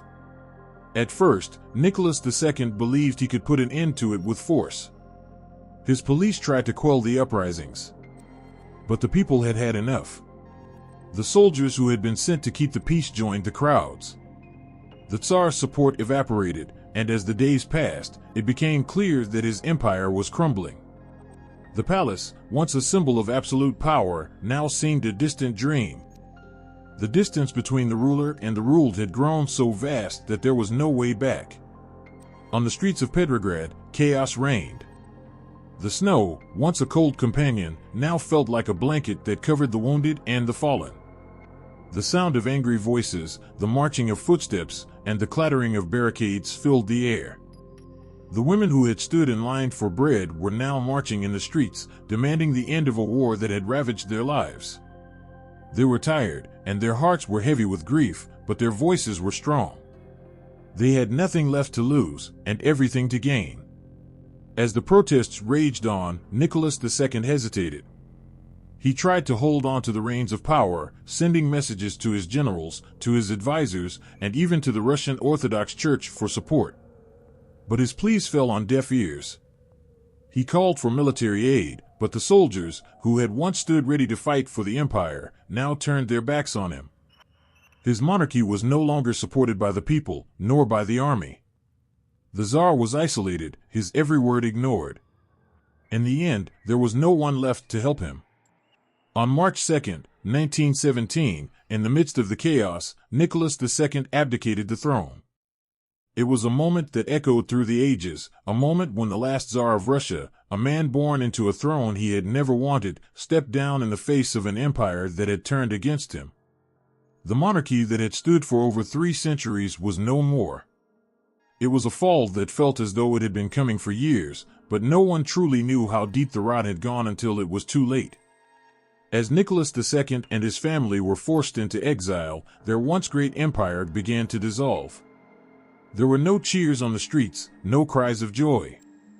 The people had grown weary of promises, and their anger had long since turned to sorrow. It was not just a monarchy that had fallen, it was an entire way of life. The empire, which had stretched from the frozen reaches of Siberia to the banks of the Black Sea, was no longer what it had been. It was lost.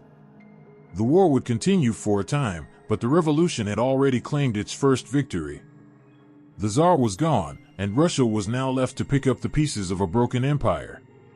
No one knew what would come next, whether it would be a new government, or anarchy, or even something darker. But one thing was certain, the Russia of Nicholas II was no more. The February Revolution had shattered the past, leaving only the question of what would rise in its place. The streets of Petrograd, once filled with the cries of protest, grew quiet. The silence hung heavy, like the calm before a storm. The Tsar was gone, but his shadow still lingered, casting a long darkness over the future.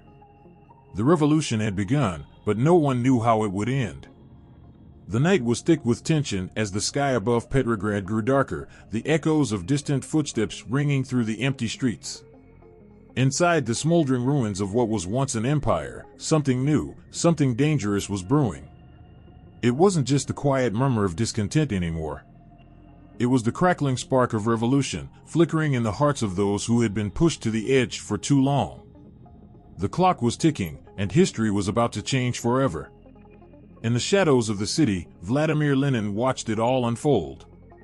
He was a man driven by a singular vision, a world where the power didn't rest with the elite, the wealthy, and the privileged, but with the workers and the peasants.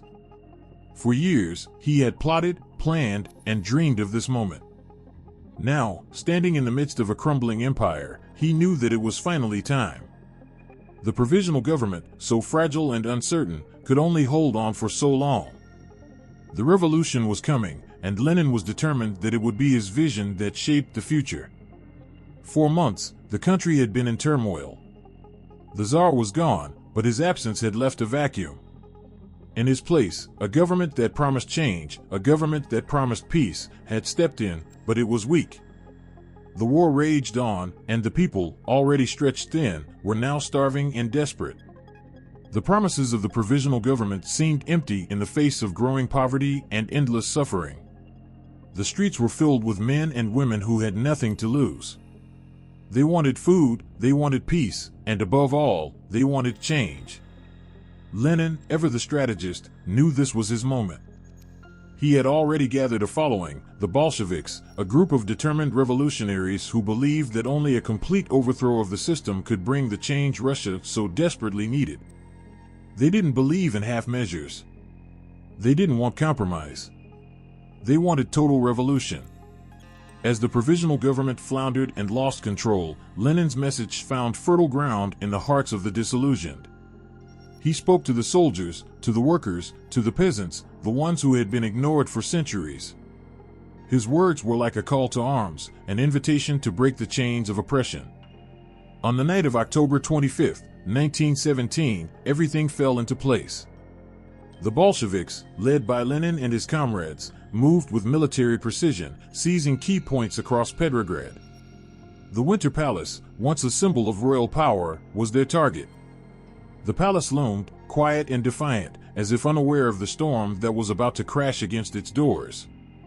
The soldiers who had once sworn their allegiance to the Tsar and then to the provisional government found themselves caught between two worlds. Some hesitated, while others, disillusioned by the chaos of the past months, joined the revolutionaries. It didn't take long for the sound of gunfire to pierce the air, followed by the thunderous boom of cannons as the Bolsheviks stormed the palace. The provisional government, unprepared and divided, tried to resist, but it was clear the battle was already lost.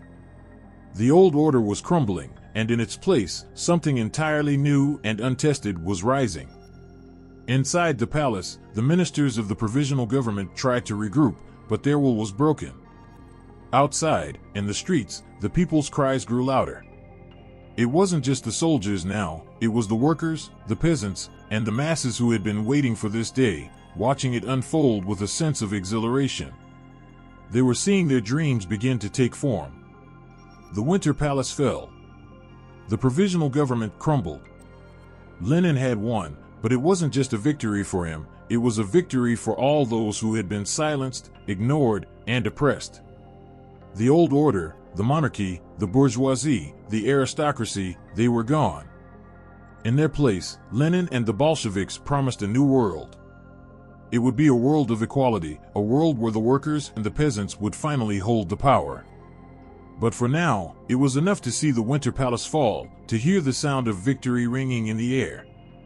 The night was filled with a strange, charged energy, the kind that only comes with revolution. The streets of Petrograd were alive with excitement, but also with uncertainty. The provisional government had been swept aside, but the future was still uncertain. The people had won the first battle, but they knew that the war was far from over. The Bolshevik Revolution was just the beginning. Lenin stood in the heart of it all, knowing that this was the moment he had waited for, the moment he had fought for. But even in his victory, there was a quiet understanding that the road ahead would be long and fraught with challenges. There would be enemies, there would be betrayals, and there would be sacrifices. The revolution was fragile, and those who had fought for it knew that the power they had seized could slip through their fingers if they weren't careful. Yet, in that moment, as the lights of Petrograd flickered in the distance and the sounds of celebration echoed through the streets, Lenin couldn't help but feel a strange sense of fulfillment. The Tsar was gone, the provisional government had fallen, and now the Bolsheviks were in control. It was a dream made real, a new world being born from the ashes of the old one. But as the first rays of dawn broke over the city, Lenin also knew that the real work was just beginning. The revolution would not be easy, and it would not be without sacrifice. But in that fleeting moment, as history turned on its axis, there was only the exhilaration of a victory long fought for and long awaited. The crack of gunfire echoed through the streets, shattering the stillness of the once grand empire. The air, thick with dust and fear, trembled as two sides, fueled by hatred and the promise of a new future, collided. The Russian Civil War had begun. It wasn't just a battle between armies. It was a battle for the very soul of a nation, a war that would define the lives of millions.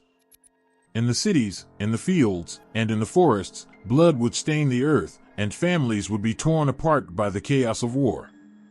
The Bolsheviks, led by Lenin and his loyal followers, stood firm against their enemies, the White Army, made up of those loyal to the old Tsarist regime, the rich landowners, and foreign powers who feared the spread of revolution. Both sides believed they had the right to determine the future of Russia, and both would stop at nothing to make sure their vision prevailed. The war raged on for years, as the country was ripped apart by violence. Cities that were once vibrant centers of culture and commerce became battlefields, their streets clogged with soldiers and refugees. The sound of cannon fire became as familiar as the wind. The innocent paid the highest price. Every day brought new losses, new horrors, and more death. Children orphaned, homes burned, dreams dashed to pieces. For the workers, the peasants, and the soldiers who had fought for the revolution, the Civil War was a nightmare that never seemed to end. But it wasn't just the armies fighting in the open fields. There was a darker force at work, lurking in the shadows, waiting for any opportunity to strike. The Cheka, the Soviet secret police, were born in the fires of revolution. Their mission was simple: crush any opposition, silence any dissent, and ensure that Soviet power remained unchallenged. They were the hand of the revolution's wrath. The Cheka was ruthless, their methods brutal and unforgiving. Anyone suspected of being an enemy of the revolution, anyone who spoke out against the Bolsheviks, became a target. The Red Terror, as it came to be known, swept through Russia like a storm, leaving fear and despair in its wake. No one was safe, not the rich, not the poor, not even those who had once supported the Bolsheviks. The Cheka's reach was long, and their methods were terrifyingly effective. Arrests, executions, torture, these became the new reality for those who found themselves caught in the whirlwind of revolution. Families lived in constant fear, never knowing if their loved ones would return home at the end of the day. Neighbors turned on neighbors, friends betrayed friends, as suspicion took root and trust withered away. The Cheka wasn't just a force of law, it was a force of terror. And it worked. People were scared into silence, their eyes turned inward, and their voices muted. Revolution had become a monster, devouring its own children. But amid the chaos, the Bolsheviks held on. They fought not only the White Army but the fears that threatened to swallow their revolution whole. The Cheka, with its chilling power, ensured that those who opposed Lenin's vision of the future would not see the light of day. It was a brutal time, a time when hope seemed fleeting and the future uncertain. Yet, in the midst of this bloodshed, Soviet power began to take root. The Red Army, disciplined and determined, pushed back the White forces. The tide of the Civil War slowly began to turn. The Bolsheviks began to secure their hold over Russia, and the promise of the revolution seemed, at least for a moment, within reach. But the cost of this victory was staggering. The war had torn the country apart, and the price of holding on to power was the destruction of everything in its path. The Red Terror continued, the Tsar's iron grip tightening around the throats of the Russian people. And still, Lenin's words rang out through the blood-soaked streets: the revolution must survive, at any cost. To build a new world, to create a society where the workers and peasants held the power, the old world had to be destroyed. There would be no compromise. There would be no forgiveness. The scars of the Civil War ran deep, and as the conflict finally wound down, the people of Russia were left to pick up the pieces of their shattered lives. But even in the quiet moments after the fighting ceased, the shadow of the Tsar loomed over them. The revolution was far from over. Those who had been left behind, the survivors, had to live with the knowledge that in the name of the future, they had been forced to witness the darkest side of revolution. The Soviet Union was born from the blood of its own people, and the price of its birth was paid in lives lost, families destroyed, and the eternal ache of a nation that would never be the same. The Russian Civil War, with its cruelty, its passion, and its cost, had ended, but the echoes of that time would reverberate through history. The Red Terror had forged the Soviet state, but it had also shown the world the terrible price of revolution, and the terrible cost of power. The year was 1922. The scars of war, revolution, and bloodshed were still fresh. Russia was battered, bruised, and scarred by years of turmoil, but amid the ashes, something new was rising. A new dawn for the workers, peasants, and the dreamers who had believed in a different future. The Soviet Union was born, carved out from the chaos, and its creation would be nothing short of world-changing. The roads were hard, and the journey had been long. The revolution promised a new world, a world where the people, those who had been oppressed for centuries, could hold the reins of their own fate. But the way to that world had not been paved with flowers. Lenin, the man who had guided the revolution, had led the country through the flames of civil war, and now, in 1922, he stood at the center of a new experiment. He was weary, and his health was fading, but his resolve was still strong. The Soviet Union, this new world, would be his legacy. Yet, the promise of the revolution was at odds with the reality of rebuilding a broken nation. The war had drained Russia. The land was ravaged, the people starving, and the economy in ruins. The Bolsheviks had won, but their victory had come at an immense cost. The future of the country hung in a delicate balance. The bold, radical ideas that had sparked the revolution now faced the crushing weight of reality. How could a new order be built when there was so little to build on? Lenin's response was the new economic policy, NEP, a compromise between the dreams of socialism and the harsh demands of survival. It was a decision born from necessity, from the recognition that the country could not survive on pure revolutionary zeal alone. Under the NEP, the government allowed a return to some degree of private enterprise. Small businesses, farms, and trade were once again open to private ownership. It wasn't a return to capitalism, Lenin insisted, but a temporary measure to stabilize the economy and help the people. The workers had to be fed, the factories needed to be repaired, and the country needed time to recover. For many, it was a bitter pill to swallow. The revolution had promised a complete break from the old order, a new world where the state controlled all. Yet, Lenin saw no other way. The people were hungry, desperate, and the state needed to breathe. The NEP was a lifeline, a temporary bridge between the promises of the past and the uncertain future that lay ahead. In the cities, life began to flicker back to life. The once silent factories hummed again with activity. Workers filled the streets, their faces weary but determined. In the countryside, peasants slowly started to rebuild their farms, planting crops once more. It was a fragile peace, a temporary stability.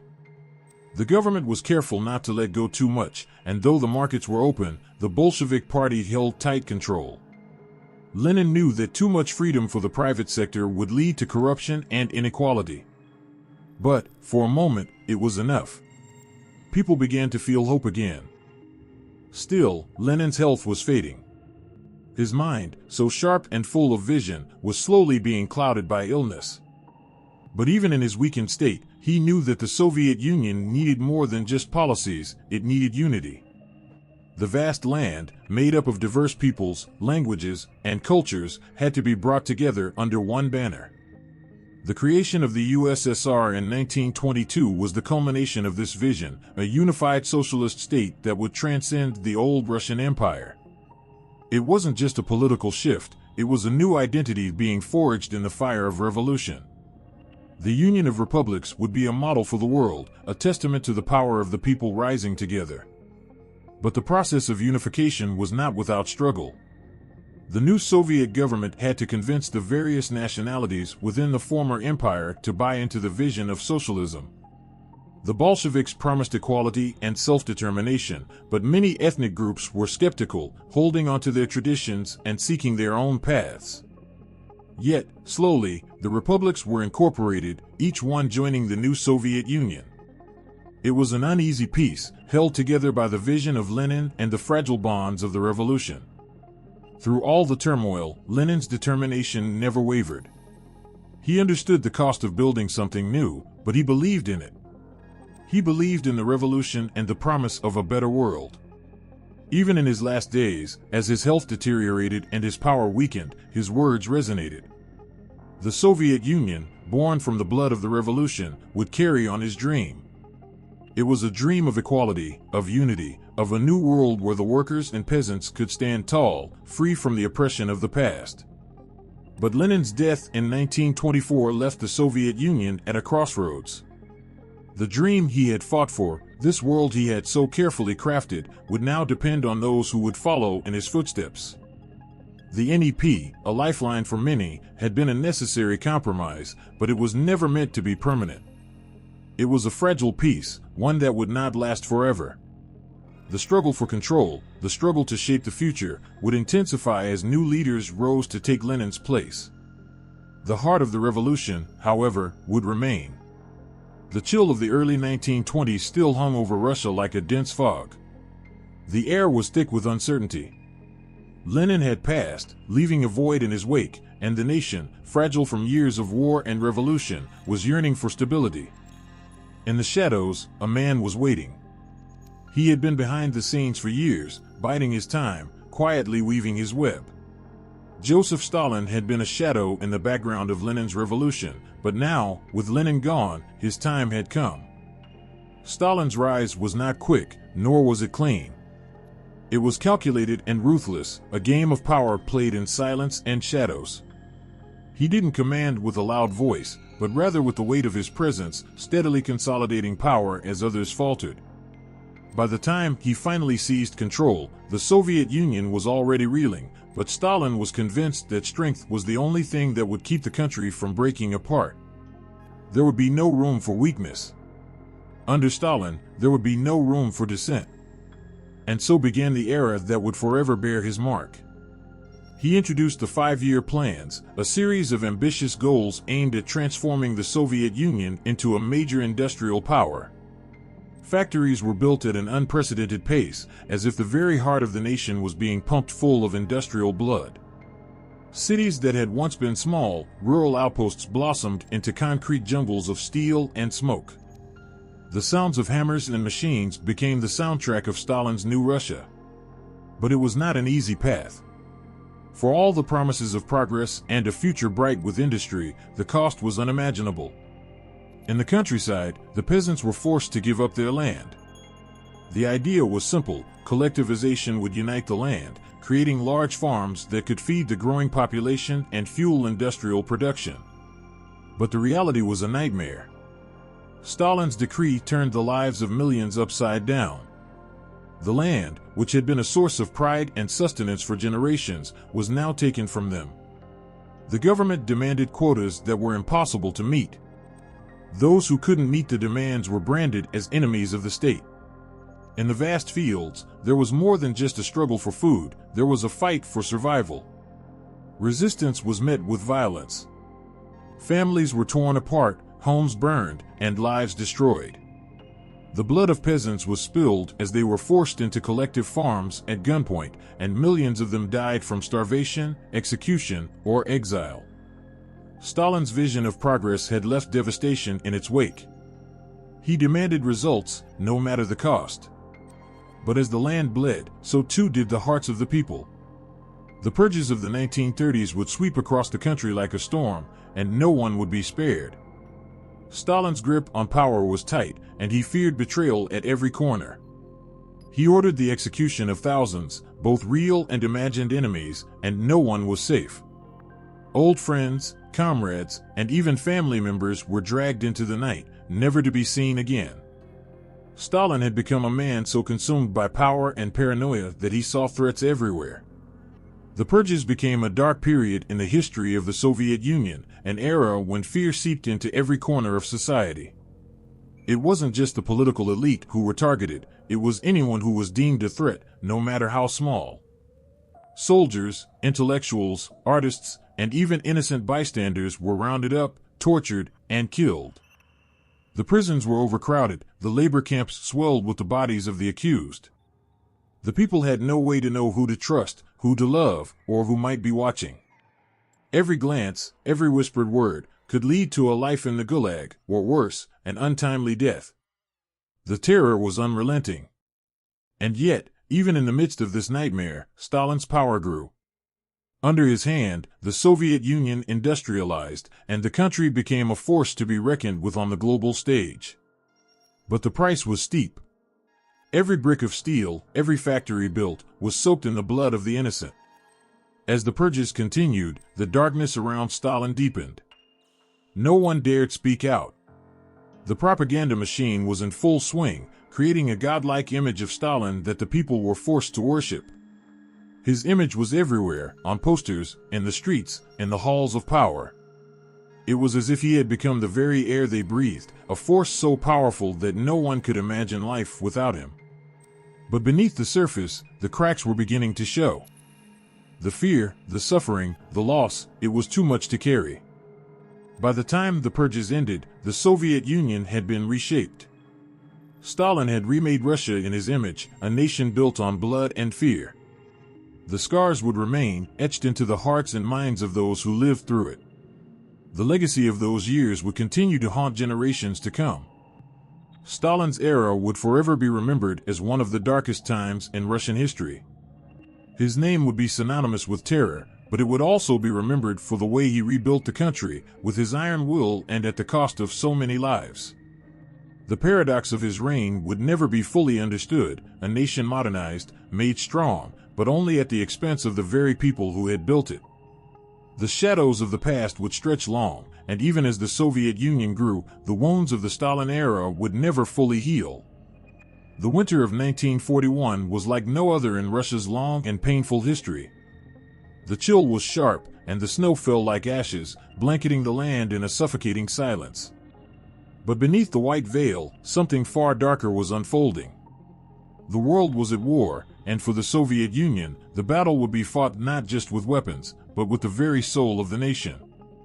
The German war machine, swift and merciless, had invaded the Soviet Union with brutal force, and the world held its breath. The streets of Moscow and Leningrad filled with the sounds of air raids and artillery fire. But within these cities, within every shattered home, was the resolve of a people who had faced the worst and found a way to survive. It was in the face of this invasion, in the darkest hours, that the Soviet Union would reveal the depth of its strength. As the Germans advanced, the Soviet soldiers, men and women alike, stood firm in the face of overwhelming odds. The cold, the hunger, the exhaustion, they endured it all. The land beneath them, so rich with history, became a battlefield soaked in blood. Soldiers marched through snow-covered fields, their boots leaving footprints that would never be washed away. In the distance, the rumble of tanks and the shriek of bombs became a terrifying soundtrack. Yet, no matter how fierce the assault, the people of the Soviet Union refused to break. In the cities, people worked tirelessly to supply the front lines. In factories, women took up the mantle of workers left behind by men who had gone to fight. They didn't hesitate. The suffering they endured, the fear they carried, only strengthened their resolve. Each day they made the weapons, the ammunition, the planes and tanks that would carry their soldiers toward victory. The country was one massive factory, grinding out the materials needed to keep the war machine moving. The sacrifices were unimaginable. Families lost their fathers, their sons, their husbands. Cities were bombed to rubble. Lives were destroyed. Leningrad, once a vibrant city, became a symbol of resistance. Surrounded by German forces for 900 days, the people inside the city faced unimaginable horrors, hunger, disease, death, but still, they stood tall. Starving men and women, many weakened to the point of collapse, fought not just to survive, but to send a message: this city would never fall. At the front, soldiers fought with the ferocity of people who knew there could be no retreat. They pressed forward through the frozen wilderness, through the harshest of winters, their bodies worn and frozen, but their spirits unbroken. The battles at Stalingrad and Kursk would forever mark the Soviet Union's turning point in the war. It was there, in those blood-soaked fields, that the Germans were finally stopped, the tide of war beginning to shift in favor of the Allies. But it came at a terrible price. For every Soviet soldier who stood victorious, there was a life lost, a mother who mourned, a family left without a son. The death toll of the Soviet Union was staggering. Millions of soldiers and civilians died, victims of both the war and the ruthless German occupation. Cities were leveled, the land scarred by the brutality of combat. Yet, even in the face of such devastation, the Soviet Union rose from the ashes. The people rebuilt, not just their homes, but their very identity. The war had been won, but the cost was engraved in every face, in every scar. When the final blow was struck in 1945, when Berlin fell to the Allies and victory was claimed, it was not just a military triumph, it was a testament to the enduring spirit of the Soviet people. The world would never be the same. The Soviet Union, battered and bruised, had emerged as one of the two great superpowers, its power unshakable. The war had transformed the USSR, elevating it to a global stage where it would play a dominant role in shaping the post-war world. But the victory came with a heavy burden. As the Soviet Union expanded its influence across Europe, carving out its sphere of power, the scars of the war remained deep. The land had been torn apart, cities were ruins, and millions of lives had been lost. The people were left to pick up the pieces, to rebuild what had been shattered. Yet, there was no time to mourn. The world was watching, and the Soviet Union had become a force that would no longer be ignored. Stalin, still in power, moved swiftly to consolidate his hold over the country. He rebuilt the military, ensuring that the Soviet Union would never again be vulnerable. The industrialization that had started under his rule accelerated, as factories once again turned out tanks, weapons, and tools for the rebuilding of the nation. But this time, the eyes of the world were on them. The USSR had earned its place in the spotlight, and it would use its strength to shape the future. As the Soviet Union's influence spread across Europe, so did its ideology. Communism, which had been born from revolution and civil war, now stood as a beacon to many around the world. The Cold War was born from this rivalry, with the Soviet Union and the United States locked in a struggle for supremacy. It would define the next several decades, as each side vied for control over nations, economies, and ideologies. But no matter how far the Soviet Union spread, it would never forget the price it had paid, the millions of lives lost, the cities rebuilt from the ground up, the survivors who carried the memories of war in their hearts. In the years following the war, Soviet power was undeniable.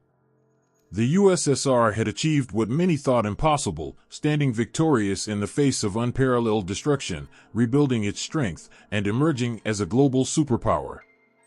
But behind every victory, every triumph, were the echoes of sacrifice. The people of the Soviet Union had paid the highest price for their survival and their power. Their suffering had made them strong, their resilience unshakable. And as the USSR expanded its influence, the memory of that war, the blood, the tears, the devastation, would remain in the hearts of the Soviet people for generations to come. The echoes of the past never truly fade.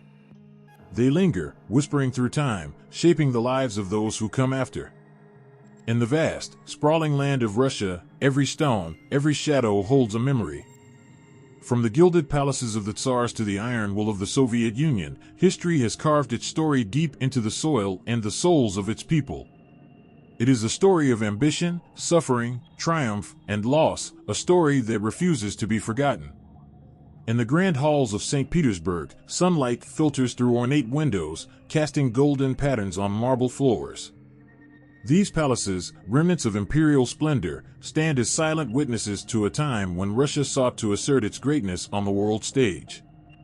Tsars dreamed of expanding borders and consolidating power, their visions grand but often costly. Beneath their rule, the empire grew vast, stretching from the icy Arctic to the warm waters of the Black Sea. Yet, while the rulers gazed outward, the people bore the weight of that ambition. Serfs toiled endlessly, their lives tied to the land, their dreams silenced by the demands of empire. Even as Imperial Russia reached for the stars, its foundation trembled. The voices of the oppressed grew louder, and the grandeur of the empire became a fragile facade. The revolutions that followed swept away centuries of autocracy, but the promises of equality and justice brought their own struggles. The Soviet Union emerged from the ashes, determined to build a society unlike any the world had seen before. Lenin's vision sparked hope, yet it was a hope that came with fire and steel, reshaping the land and its people with relentless force. Under Stalin's rule, the Soviet Union stood tall, a fortress of ideology and power. The 5-year plans transformed the countryside into a network of collective farms and factories, while cities became symbols of industrial might. But behind the progress lay immense suffering. Families were torn apart, hunger ravaged villages, and fear gripped the hearts of many. The Great Terror turned neighbors into enemies, and the cost of survival was often silence. Yet, through the pain, the Soviet people endured, their resilience a testament to their strength. When the world was plunged into the chaos of World War II, the Soviet Union became a beacon of sacrifice. The Great Patriotic War, as it came to be known, demanded everything. Soldiers fought on frozen battlefields, their bravery unmatched, their losses staggering. Civilians endured sieges, starvation, and bombings, their spirit unbroken. Victory came at a price so heavy it is still felt today, woven into the fabric of Russian identity. The Soviet Union emerged victorious, its power undeniable, its scars forever etched into its soul. In the decades that followed, the Cold War cast a shadow over the world. The Soviet Union, a superpower in its own right, engaged in a battle not of weapons but of ideologies. Space exploration, nuclear arms, and geopolitical maneuvers defined this era, showcasing the USSR's ability to inspire and intimidate. Yet, within its borders, cracks began to form. The weight of sustaining such vast ambition proved overwhelming, and by the end of the 20th century, the Soviet Union collapsed, leaving its people to grapple with the void it left behind. Today, the legacies of these two eras, the imperial grandeur and the Soviet determination, live on in the hearts and minds of the Russian people. In the cities, where cathedrals stand alongside towering Soviet monuments, the blend of past and present is palpable. The imperial ambition of Catherine the Great, the revolutionary fervor of Lenin, and the unyielding strength of the Soviet Union have all left their mark. These legacies shape not just the land, but the very identity of modern Russia, a country that carries the weight of its history with both pride and sorrow. Beyond its borders, the influence of Russia's past stretches far and wide. The ideas born in the revolution, the sacrifices made in war, and the power wielded during the Soviet era have left an indelible impression on the world.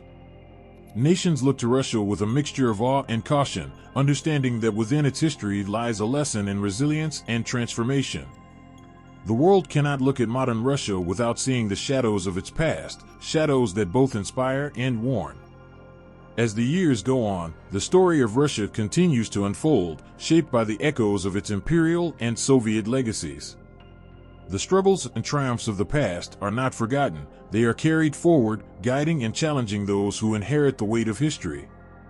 It is a history written in blood and hope, in ambition and sacrifice, a history that reminds the world of the strength found in survival and the cost of greatness.